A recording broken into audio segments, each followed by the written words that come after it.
Hello दोस्तों, उम्मीद करती हूँ आप लोग अच्छे होंगे। दोस्तों, अगर आपने हमारे चैनल को सब्सक्राइब नहीं किया है तो प्लीज़ सब्सक्राइब कर लें। कोशिश करने वालों की हार नहीं होती। हसनैन पढ़ने में बहुत कमज़ोर था। इस वजह से सब लोग उसका मजाक उड़ाते थे। कोई मंदबुद्धि कहता तो कोई बेवकूफ़ कहता था। हसनैन के सभी साथी जो उसके साथ पढ़ते थे वे आगे की क्लास में चले गए, लेकिन हसनैन उसी क्लास में कई साल से पढ़ रहा था। उसे पढ़ाई लिखाई समझ में नहीं आती थी। वह अक्ल से कमज़ोर था। इस वजह से उसके शिक्षक भी नाराज़ रहते थे। हसनैन को कोई भी पसंद नहीं करता था। वह आज जो भी पढ़ता उसे कल भूल जाता था। आखिर उसे स्कूल से यह कहकर निकाल दिया गया कि पढ़ना लिखना इसके बस की बात नहीं है। यह सुनकर हसनैन को काफ़ी मायूसी हुई।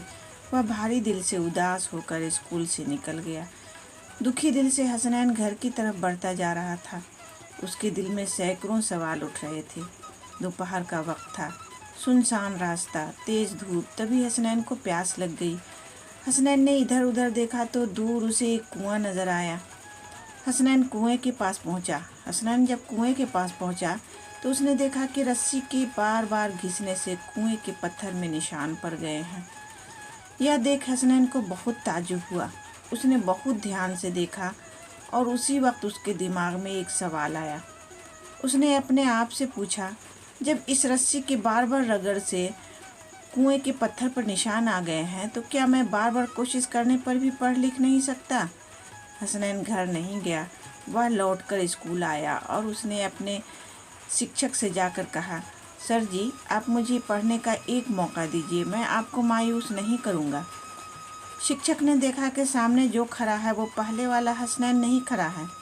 आज उसके चेहरे पर एक चमक थी। उसका आत्मबल मजबूत दिख रहा था। उसके चेहरे पर खुशी की झलक थी। शिक्षक समझ गए और उन्होंने हसनैन को एक और पढ़ने का मौका दिया। उस दिन के बाद हसनैन बदल गया। वह पढ़ाई में ध्यान देने लगा। शिक्षक जो सिखाते हसनैन उसे ध्यान से सुनता, अपना होमवर्क करके सबसे पहले दिखाता और अपनी क्लास में सबसे ज़्यादा पढ़ाई करता था। हसनैन लगन से पढ़ने लगा और बहुत जल्द ही वह अपने स्कूल में सबसे तेज़ विद्यार्थी बन गया और वह अपने स्कूल में सबसे ज़्यादा नंबर लाने लगा। शिक्षक उसकी तारीफ़ करते नहीं थकते थे। हसनैन अपनी क्लास के अलावा भी दूसरी किताबों को पढ़ता था। वह अपने स्कूल का सबसे होनहार बच्चा बन गया। जी हाँ बच्चों, कोशिश करने वालों की कभी हार नहीं होती है, बस सोच बदलने की देर है। तो दोस्तों, उम्मीद करती हूँ ये कहानी आपको पसंद आई होगी। इस कहानी पर आपकी क्या राय है, हमें कमेंट करके ज़रूर बताएं। कहानी पसंद आई हो तो लाइक और शेयर करना बिल्कुल भी ना भूलें। चैनल पर नए हो तो चैनल को सब्सक्राइब ज़रूर करें। कहानी पूरा सुनने के लिए आपका बहुत बहुत शुक्रिया दोस्तों।